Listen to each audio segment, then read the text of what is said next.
to kick Yeah, off our program for this evening? absolutely, absolutely. Thanks, so everybody. Thanks so much for joining us, and welcome to Pingry's virtual regional reception, and certainly welcome to those who are joining from New York and New Jersey, as well as those who are joining from elsewhere. It's really, really great to have you. I'm Delvin Dinkins. As Jane mentioned, I'm the assistant head of school. Matt Levinson, our head of school, unfortunately is unable to join us due to illness. And so I know how much he enjoys these events. So this is really tough for him not to be here because this is an opportunity to engage in meaningful discussions about Pingry with all of you. And so he regrets that he cannot be here.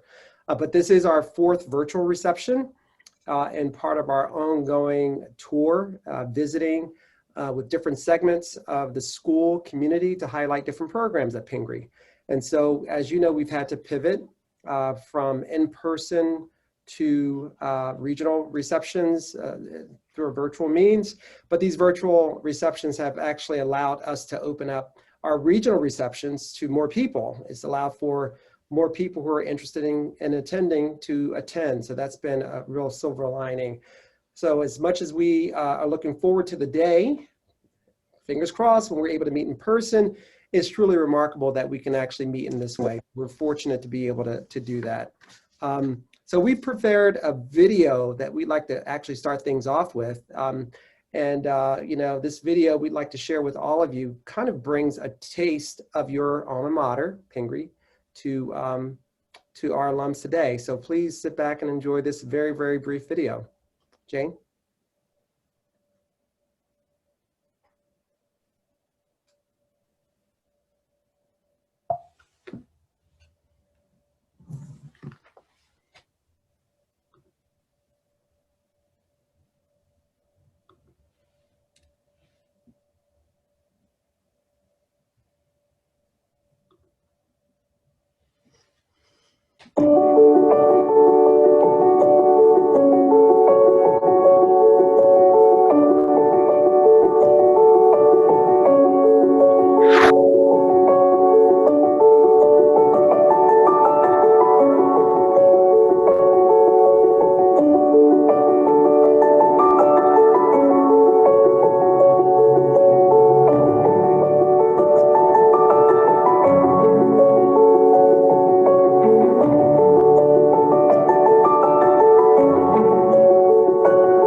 I really hope you enjoyed that video. It's a really small taste of the work that has been happening across the school, and I'm extremely proud of the work that Pingry has done in response to this pandemic that none of us asked for.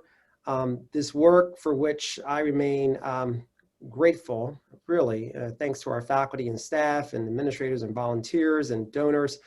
This work has allowed us to remain open for the majority of the school year, while also keeping the flexibility to pivot at any time. Incidentally, we are fortunate to actually be considered a bit of a thought leader in this area. When the pandemic hit and schools found out about what we were doing and how we were doing it, there was a great deal of outreach. And so we've been fortunate to benefit from a lot of ingenuity here on campus. And all of this work has made this school year safe, inclusive, and also of the same high standards our community expects. Our athletes, for instance, are currently finishing up. They finished up winter season and they're gearing up for spring. Our athletes have been enormously grateful to participate in athletics when a lot of other schools have canceled their programs. The arts faculty, and we have many of them here today, have been extremely innovative in their approach to, quote, pandemic arts education. And I'm thrilled that you'll be able to hear from them firsthand. But before we do so, there are a couple of housekeeping items I wanted to mention. This event is in fact being recorded and may be shared later with participants or with those who were unable to attend today. There will be a time for questions at the end. So if you feel inquisitive at any point throughout the event, I encourage you to submit a question by way of the chat feature at the bottom of your screen. Again, it can be accessed by the chat button, bottom center. Please ensure now, if you haven't already done so, that you are signed in under your own full name so that we may address you appropriately, and also so that we know who's in attendance tonight. If you can, feel free to include your graduation year or parent year at the end of your name. And you can edit your name, actually, how your name appears by clicking participants at the bottom of the screen and selecting your own profile and then clicking more to rename it. As we ask of our students, please turn on your camera if at all possible. If you're traveling or did not prepare to be on camera, that's perfectly fine, but we really love to see everybody's faces. And finally, we ask that you please keep your microphone muted unless you're asking a question. That way we can all hear what the presentations and conversations are. So thank you once again and welcome. And the development of Pingry Anywhere, we knew how important it was not only to sustain, but to evolve the vibrant arts programming at Pingry. So we turned to experts, our in-house experts, and collaborated with these experts, our esteemed arts faculty, to find creative solutions and challenges presented by COVID. And so what I want to do now is, rather than tell you all about our exciting innovations, I want our arts faculty to speak to those innovations themselves. And so we brought some key players along to tell you what's happening. And we're joined today by Stephanie Romanko, Drama Department Chair. Stephanie, you want to raise your hand? All right. Miles Boyd, Visual Arts Department Chair. Miles? Okay. Andrew Moore, Music Department Chair. Andrew. And Al Romano, Magistri faculty member and longtime Drama Department Chair. As many of you know, Al was instrumental in beginning and expanding the Drama Department at Pingry, and he will be moderating the discussion. But before we do that, I would like to share a short video, another short video with you that was created by Pingry's drama production designer, Joe Napolitano. And this video will show some of the work our students have done over the past year. After that time, we'll move into our discussion.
I truly hope you enjoyed that video. I will now turn things over to Al Romano. Al? How are you? Okay. So sitting here from my stress-free retirement world, I'm just going to ask two big questions, and then you guys can take it off. Um, I, as I said, I can't conceive being a teacher in this environment, let alone being an art teacher. So the first question is pretty simple. What were the kind of key challenges each discipline faced and overcame? And then the second part is, with every exit being an entrance somewhere, is there anything that you guys learned out of dealing with these challenges that will be part of your program from now on, kind of a discovery you made in facing this specific challenge? So take it away, drama department, music department, and art department. Okay, I guess I'll start. Is that okay? Yeah, that's great. That's great. Okay. So over the summer, we knew this was going to be a very different year, and we knew we had to prepare for it. Ultimately, I think as a department, we were thinking that theater is about connections and community, and it is supposed to be a shared experience. Yeah. And so when, I guess, you know, live theater across the United States was almost non-existent, and high schools and colleges oftentimes chose to produce theater virtually over Zoom, and we wanted a live experience, at least for the fall play. So so we decided to create the first ever outdoor theater event at Pingry, and it was a production of Almost Maine.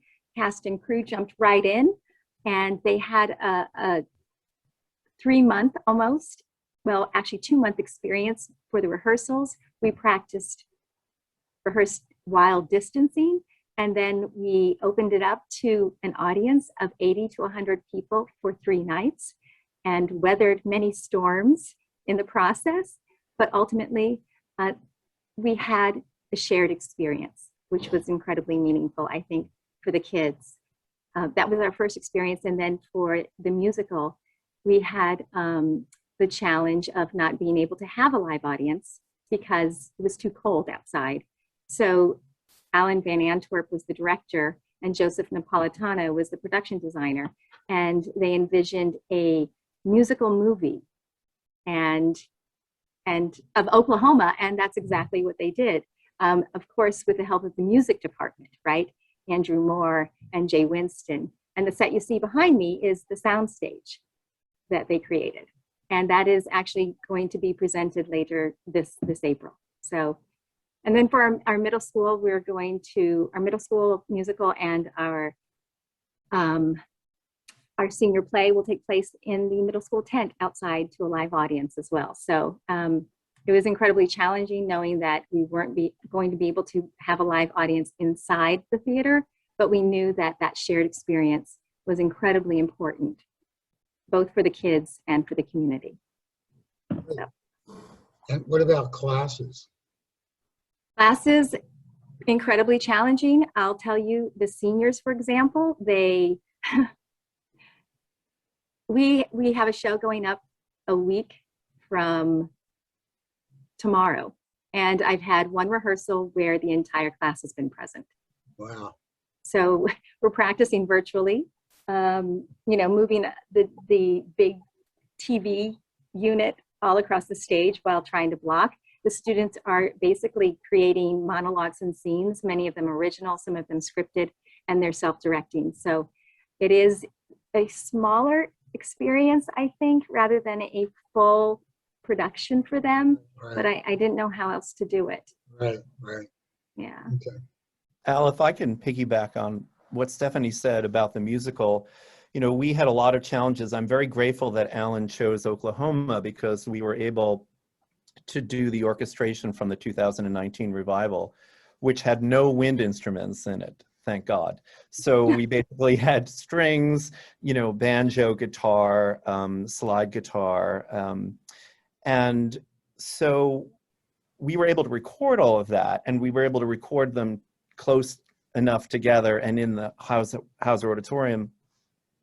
And then we're able to take that and make click tracks with a piano so that the kids would be able to sing to the click tracks, and we would be able to record all of those. And in fact, all of the students were recorded in the school in private practice, in small practice rooms. And you know, when you hear that chorus of Oklahoma, and you know that's that one part where there's a trio of women, and it's, sorry, my lights are going out because they're automatic here. It's like 9 parts. And of course, none of them were singing together. We rehearsed the kids together outdoors. And of course, that became more of a challenge as the weather got colder. But they had to record everything separately. So it was a big challenge that they really knew their parts well and could sing them along with the tracks.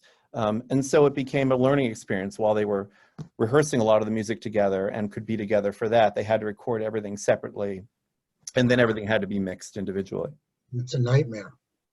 Yeah, it's really, really tough. And then, you know, speaking of discovery, I mean, you really find out, you know, where the strengths and weaknesses are of all the students and what you really need to concentrate on to help them. And it's a challenge. And and as Stephanie said, you know, you're dealing not only with the kids that are on campus, but you're dealing with the kids that are remote. And in fact, even callbacks for auditions, you have an iPad there with the kids that aren't there. And how do you do that? And then, you know, do you send music tracks home so that they can perform with those tracks back to you? And, you know, so it takes much more preparation, and everything takes much more time. Right. And then being vocalizing, you're like COVID spreader central. You couldn't have any rehearsals together, right? Correct.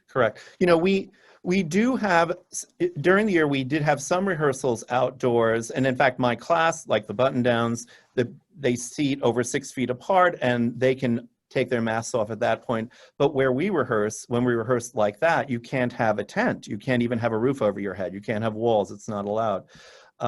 So it's very hard, of course, for them to hear each other. You know, it's hard enough to sing outdoors, let alone when you're that far apart. And, right. You know, some kids could be 35, 40 feet apart from each other. Right. And how about your classes? Same problems, right? Same problem. And in fact, for any of the performances that we've done so far, there were 1 or 2 earlier in the year where we did them in the tents when the weather was good and there were no sides to the tents. We were able to make 1 or 2 recordings where they could sort of hear each other, but everything else has been virtual. Everything that we've recorded, we've done, and it's very time consuming, and, you know, hundreds of hours of editing. So your concert schedule was gone, right? Was gone.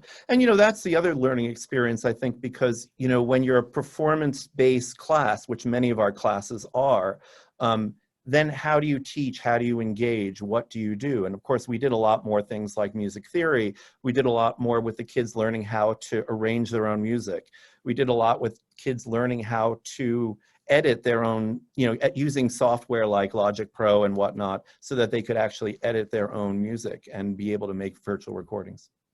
So in some ways, the absence of that intensive concert schedule you guys had opened up your teachings, opened up the possibilities for teaching different things because you were not preparing a concert. Absolutely, and I think a lot of the kids really found it engaging and interesting and really important for them. And I'm so grateful for that, because, you know, even without these, you know, 30 concerts this year, the kids still want to be back here, and they still want to sing, and they still want to record things, and it's really wonderful. Right, right. Okay. Miles? Yeah, so I'm sure they would echo both of these comments. It's been a year of flexibility. I'm actually sitting currently in the multi-arts room, which started out the year as the multi-arts room and became the middle school lab about 4 weeks in. But more than anything, I think it's been a year that's reinforced the importance of teamwork, what it's like to watch out for each other, help each other out, watch each other's back, respond to something that inevitably changes, sometimes almost daily. You know, my department has 2 teachers that are teaching remotely, and we've had a couple other curves thrown at us along the way, but it's been a tremendous team effort. It's also been a team effort with music and drama. Music, Andrew has actually been practicing. We actually moved the photo room because of necessity to the gallery. And Andrew has been practicing every day on the balcony outside of the photo room. So it's been awesome to, to actually hear them perform every day. So Stephanie, they've used the sculpture garden for middle school practices and performances. So it's really been a great exercise in teamwork. And I think ultimately too, what stands out for me is that it's been teamwork top to bottom. The school made it very clear to us that whatever we needed to keep the program going at the level that it needed to be, we had the support. So it's really been, an experience that started last year. We learned a lot from that. But we really had a different challenge. How do you take students that are new to you, that you haven't met before, and how do you create that environment in the classroom that's dynamic, that's sometimes loud, that's exciting, when everybody's wearing gloves and masks and face shields and so on. So, we've, what I think it's really shown more than anything is the most important component of the teamwork is teacher and student. And I really feel like that's what survived. And thankfully, we had some time in the fall to actually get to know each other in person for the most part, which was critical, but the kids are resilient, and we have done, for the most part, most of what we intended to do during the year. Yeah, right. You also, when you were talking, we had talked before this, you said that there was something interesting about kids discovering the artistic possibilities of their own houses.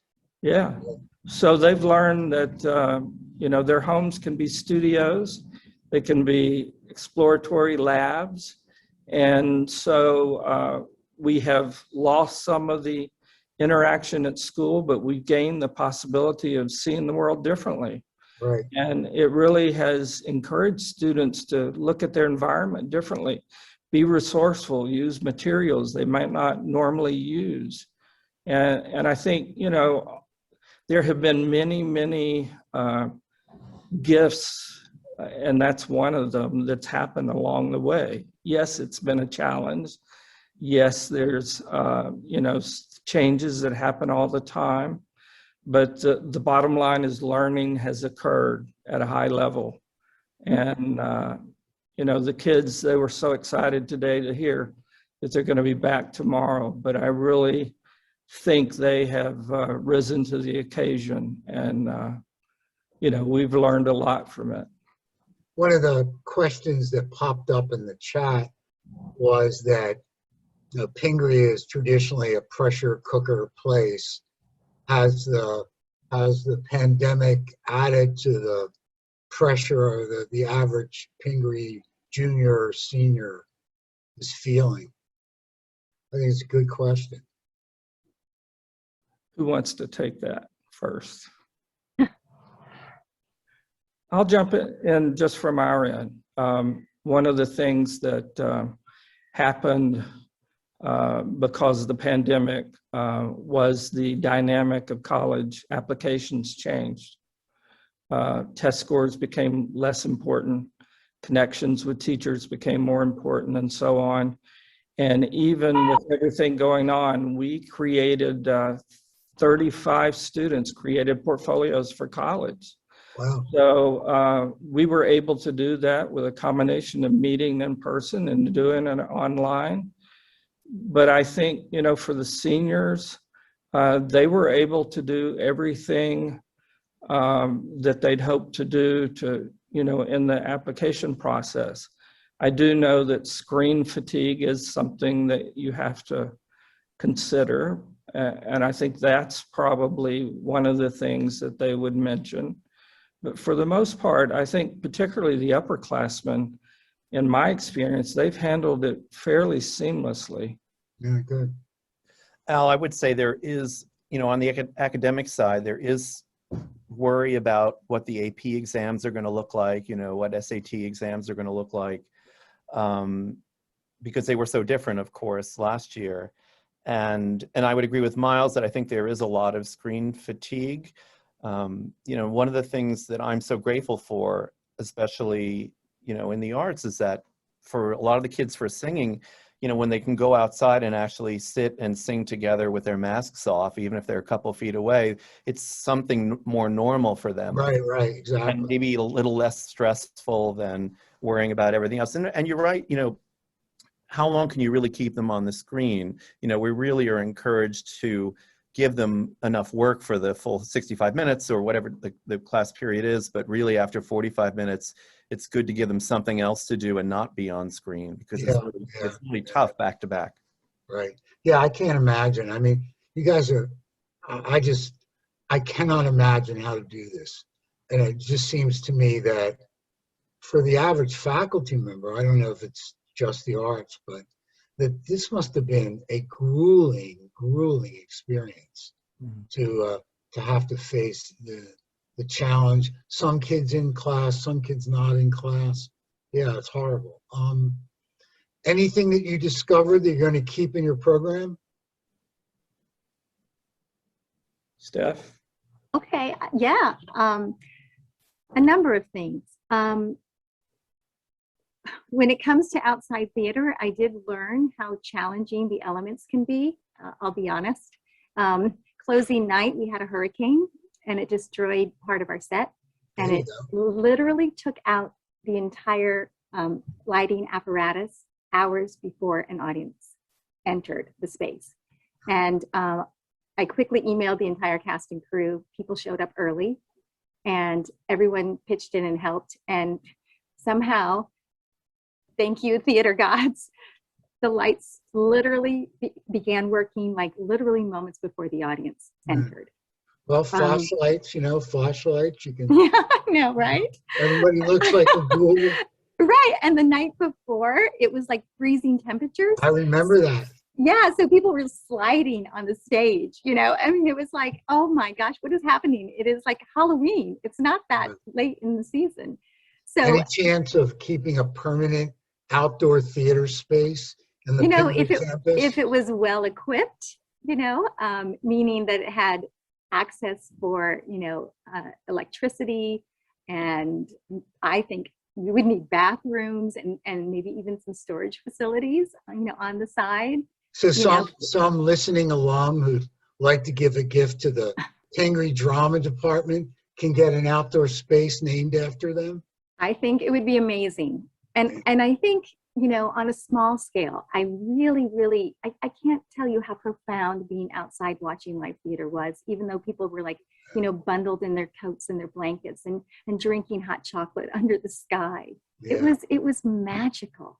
Yeah. And it was difficult, but it was magical. And I so appreciated nature after that, and how it impacted students. Right. How they could overcome the seemingly, disastrous elements. To them was like, the show must go on, folks, let's do this. It gave them purpose. And I think on a smaller scale, certainly, we can look to do maybe like a 24-hour play festival, or or class-specific projects using, nature and site-specific locations all around campus. Like Miles mentioned, the garden, the art garden, right out of the playroom. I mean, it was a beautiful space, and I would love to use that again. Yeah. And we started inviting guests from like the Vanguard Theater Company to join us virtually, and that was a really exciting moment for our kids. And these are professionals, both behind the scenes and who were normally on stage, sharing their experiences with us. And we also made a relationship with St. Margaret's School in California, and we shared social justice issues via Zoom and Flipgrid, and kids could comment on what they saw from coast to coast. And that was something that we have never done before. And it was through the community and civic engagement department, Shelley Hartz. You know, she's the one who kind of helped us establish that relationship, and that's something that I'm hoping to continue. But it was that's a great thing that you could add to the program. yes. Of course, if you do outdoors, lucky you did almost Maine, not South Pacific. Right. But you could do the Winter's Tale every year, you know, right? Hey, You know, that's a great idea. The Winter's Tale really works well outside. Well, you know, And Andrew, did you make any of those kind of? Yeah, in fact, I was going to say, I would absolutely agree that rehearsing outside, there is something really wonderful, especially since, you know, we spend our lives rehearsing in the basement. It could be 3 in the morning, it could be 7 in the morning, it could be 8 at night. So there's something wonderful about being outside. There's something wonderful about seeing the sun and just enjoying and it's actually outside the art gallery, quite beautiful, not only to look at the art, but to also look out at the woods. I mean, it's really, really beautiful. It's actually a nice space acoustically in some ways. And I think I would definitely do a lot more rehearsing outside. And, you know, we were blessed with pretty good weather this fall. Right, exactly. I mean, it was pretty remarkable. And in fact, there were only a couple of really, I have my Bob Cratchit, you know, no finger gloves here. Right. But for the most part, we could rehearse and we were very, very lucky. But there is something wonderful about being outside. And I think, too, I would spend more time with music theory because it really helps. I certainly would spend more time helping the kids to arrange their own music, which, you know, takes quite a lot of time, especially for those kids that haven't taken music theory, you know, and helping them using like ProLogic and a lot of the arranging, you know, editing video software stuff that now that I sort of know how to do it, you know, I think is really a great thing for everyone to know how to use. So. Yeah. So that really changes the program. Right. In a significant way. Right. Now, Miles, what about the virtual art gallery? Yeah, so we've actually had several things that this has contributed to changing. To start out with, we you know, had a big challenge. How do we teach clay working? Oh, right. Primarily a wheel course, and obviously we had to do some pivoting there. But we tried out in the beginning of the fall an online, a small $200 wheel that we'd never tried before. And we were actually able to provide those for our students, advanced students, to take home and actually throw in the wheel. So that's a small discovery that our intention once this is over is to use those in the middle school. So that we're able to take clay working possibilities even into the middle school. We, of course, lost the dark room for a period of time. We did try to start off in the dark room and with a few kids at a time, but we had to shut that down at one point. So we, as a school, purchased 40 digital cameras that we gave to all of our photo students, our film students, our portfolio students. So we now have a resource that will keep giving for a long period of time for our kids. And then probably the most important thing that you alluded to, we knew as soon as April, May, we could see the writing on the wall that we were not going to be able to have visiting artists on campus, and our gallery program needed to pivot in order to keep that great program that we love so much alive. So we partnered with a company in Berlin that mainly deals with galleries and museums. And in fact, I'm going to put a link in the chat. So we had a virtual copy of our gallery done online, and we have hosted 3 shows, one that just opened today. And we're excited. I know Sarah Kurz is on in this meeting. She's going to be our alumni artist in May, so we're keeping that program growing. But it's allowed us to really keep the gallery open 24/7. So as we move into post-COVID, we're going to have that online presence that we've had. And just one little point, this was our 26th year of the photo show that we sponsored. It's an area-wide show, just to give you a little snapshot of what other schools' challenges were like. We normally have 15 schools that join us each year and have for many, many years. We had the show this year, but we had 5 schools that could participate because it was just too much of a challenge in their environments. But we discovered a program that, is mainly used by museums and galleries, and it's really added something to our gallery program that we intend to keep from here on out. That sounds great. Sounds great. Well, I'm questionless, so I think, do you guys want to add anything to the discussion? Any final comments? I did want to bring up that our musical is we have 2 casts, and I know Andrew could also speak to this as well.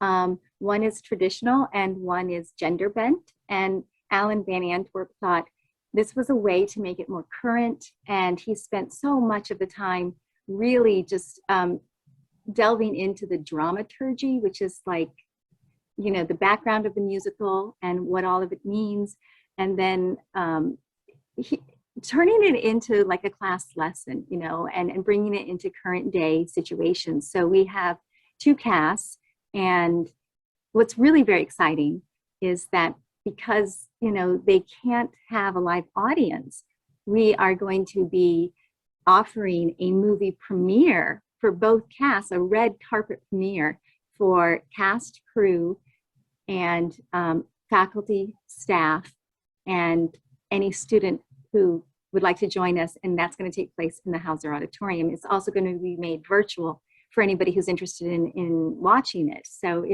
if you are interested in seeing, specifically how they handled the musical during COVID, just feel free to reach out to me. But Andrew, maybe you could also speak to that. Yeah, and it's a remarkable score. I don't know how many of you have seen the 2019 version of Oklahoma, but it was an amazing revival. I think it did win a Tony. Yeah. It didn't, yeah. But it's very different, but it's sort of a bluegrass band. And of course, I've always wanted to double cast, but of course now we have 2 different complete casts doing different shows that week. But I highly encourage you to watch it and just think that none of them sang together ever when we made these recordings. So I think it makes it all the more remarkable. And there's just some really, really incredible performers and singers, and you'll see. That's great. Miles, any final words? Final words. We spent a lot of the summer going through training for Schoology and putting things online. And, I must confess, and many teachers would confess, it's not their favorite thing to do in terms of, I'd rather be in the classroom working with kids than developing things online, but it's really paid huge dividends. It has allowed me to put in extra things for the students that are looking for something extra. And it has everything in place so the students that miss a day or a few days can pick right up and go on. And I think, it may be something that we didn't see as much benefit going into it in the arts as perhaps some of the other departments. But, I've really enjoyed being able to have these one-on-one online discussions with kids. And, it really has reinforced that I can make a lot of things more accessible to them, for them to take at their leisure. And, I didn't expect that going in. Right, right.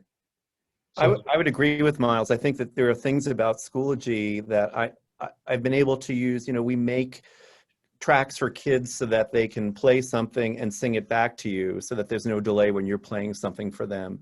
And also it's very easy to give them an assignment, say, please record measures 1 through 110. And then they just click the microphone and they sing it right in, and then I get a notification and it's right into my email, and then I can make comments about it. So there's a lot of great ways to use it. And Can you tell, I'm not sure all the alums may know what Schoology is.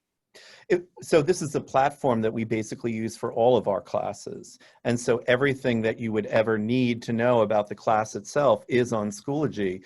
And so in many ways, it makes it easier no matter where you are, whether you're here in the building or whether you're home, and homework assignments and curriculum. And I mean, basically everything that you need is there. And it has a lot of tools, and many of them I don't even know, but we're learning. And it's just a great platform. And I think we've been using it for, Delvin can talk about this, but I think we've been using it for quite a few years now. For a few years. I mean, it's essentially our learning management system. So if you think about it as a hub where all your resources are, everything from your syllabus to specific assignments to places where students would submit assignments. There are features in Schoology that allow, as Andrew mentioned, for exchange of ideas, whether those ideas are recorded orally through song or in writing. And so it really is a hub. It's a central repository for everything for your course. Great. Don't Yeah. want to see if there are any questions out there in virtual land. Absolutely. What questions are there out here in virtual land? You can put them in the chat if you'd like, or you can maybe raise your hand and someone will call on you, whatever you're comfortable doing. I'm looking at the chat questions now here, see if there's anything there. Somebody luckily is in Bermuda, which is very nice. That's good. So jealous. Let me see. Los Angeles, Vero Beach. I feel like Rocky Ruggiero. I guess, Al, I did want to comment, since this was mentioned earlier, but I wanted to give it some additional texture. This question about stress and anxiety, and then we'll call on John because I see his hand is raised. You know, we are in this moment where students are affected differently by the pandemic, and we've been attending a lot to their social and emotional well-being through a number of programs, but also through individual connections with advisors and others. We know in terms of the college landscape that colleges are attempting to be flexible in some respects, but that flexibility has also led to some degree to greater competition, because the number of applicants for schools that our kids are looking to go to, you know, they have increased substantially, in some cases by as much as about 40%. And so, yeah, but, you know, our kids continue to do beautifully in the college admissions process, and we're, you know, optimistic about this year as well. So, John, I guess you had a question? Raising my hand with this group takes me back. Yeah. Nice to see you all. I'm still accepting that Dr. Moore has more hair than I do now. Oh, stop it. John Roberts is the only button down I ever gave an A+ to. The only. All right, that's pretty impressive. And I'm still bitter about it. Not Evan. Evan, you got an A. Come on. It's a dubious honor, but I'm still proud of it. I'll put the plaque up on my wall when you send it. No. In all seriousness, I think one thing that came to mind as you were talking about, you know, the impacts of this year is how many people over the years have gone into the arts as a profession. And, you know, I think I see Mott on the call as one of those. You know, one of my friends best from our year has a new book out, which I can plug, but it's a really fascinating look at stage direction. So I think all that to say, do you think that this year or two for the students that it's affected will affect kind of their future in the arts, whether negatively or perhaps positively, or is it just a blip on the radar? if the arts ever come back from this disaster. I mean, if you're an actor now, there's no place to act. You know, other countries have supported the arts, put money there to support its artists to keep them alive and well and practicing. Not this country, unfortunately. You know, we put our money, well, you know where we put our money, and it isn't in the arts. So that might be the blip, that those jobs may not be there, right?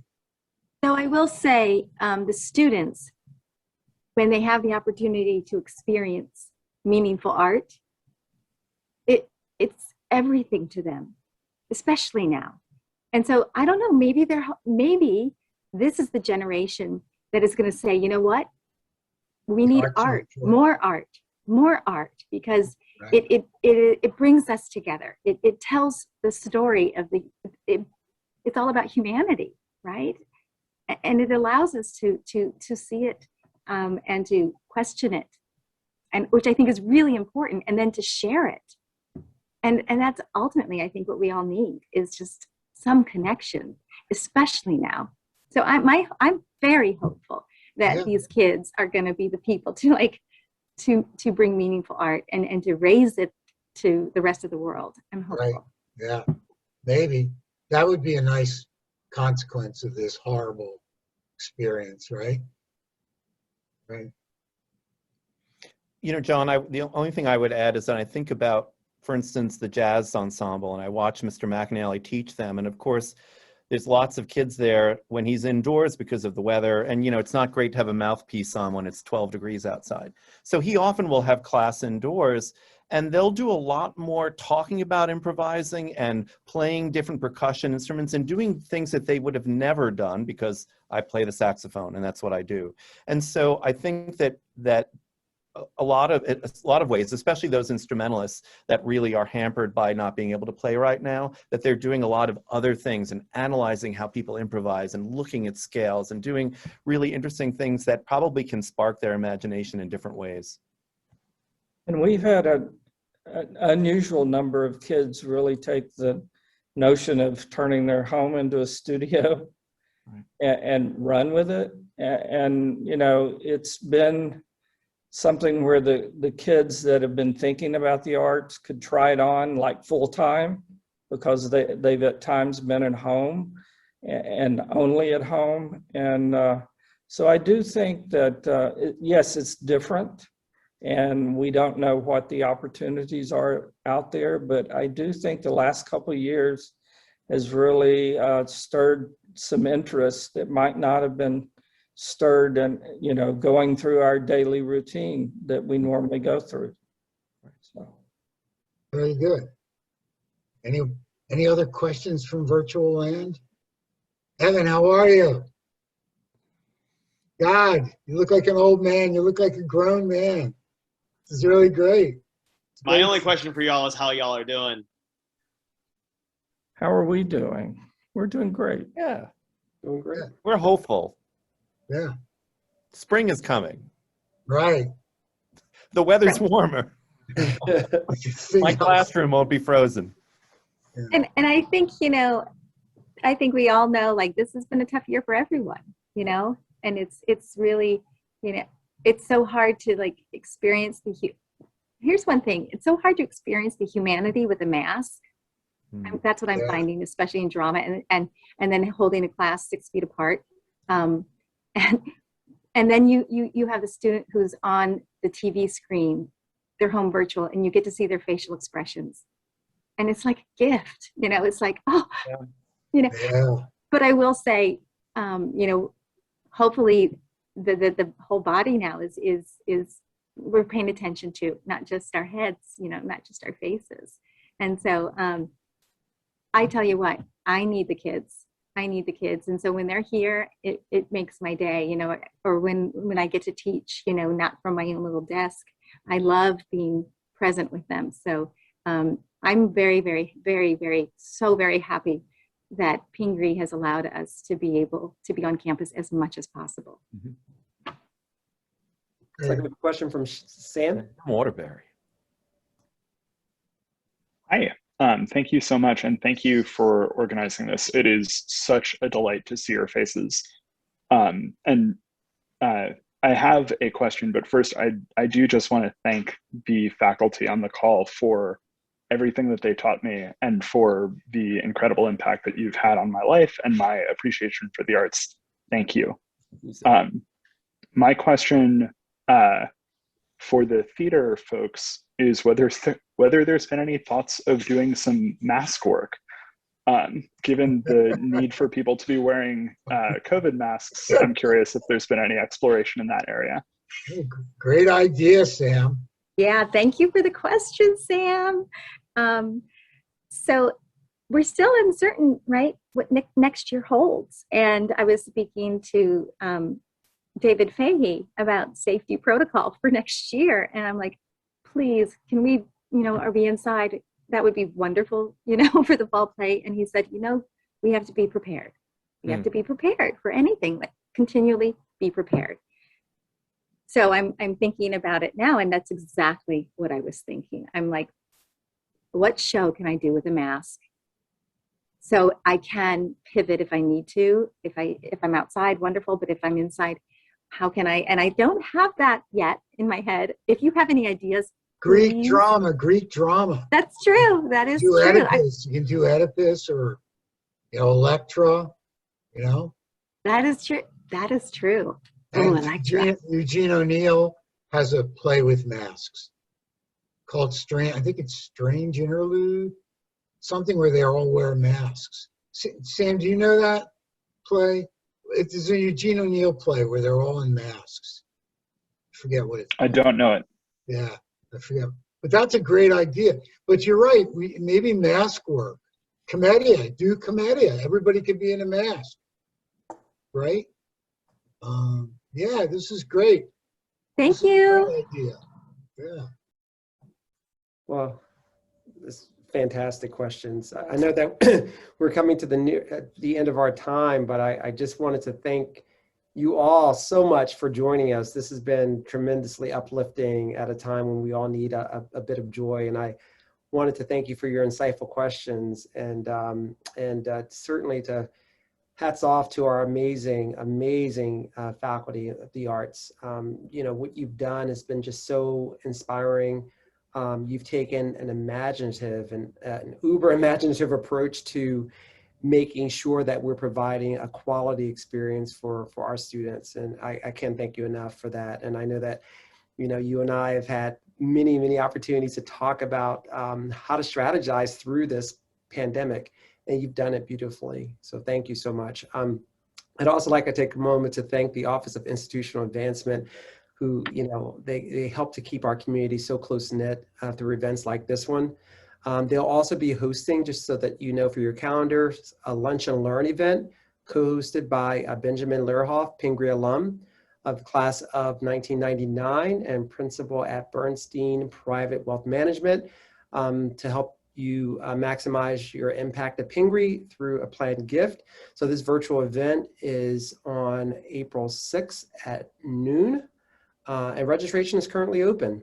I really have enjoyed our time and really enjoyed any opportunity really to connect with alums and broader Pingry family, parents, friends. And if you wish to continue the conversation, please don't hesitate to get in touch with Matt Levinson and me, and we wish Matt a speedy recovery from his illness. And once again, thank you and enjoy the remainder of your evening. So thanks so much, everybody. All right. Good night. And be safe. Thank you, everyone.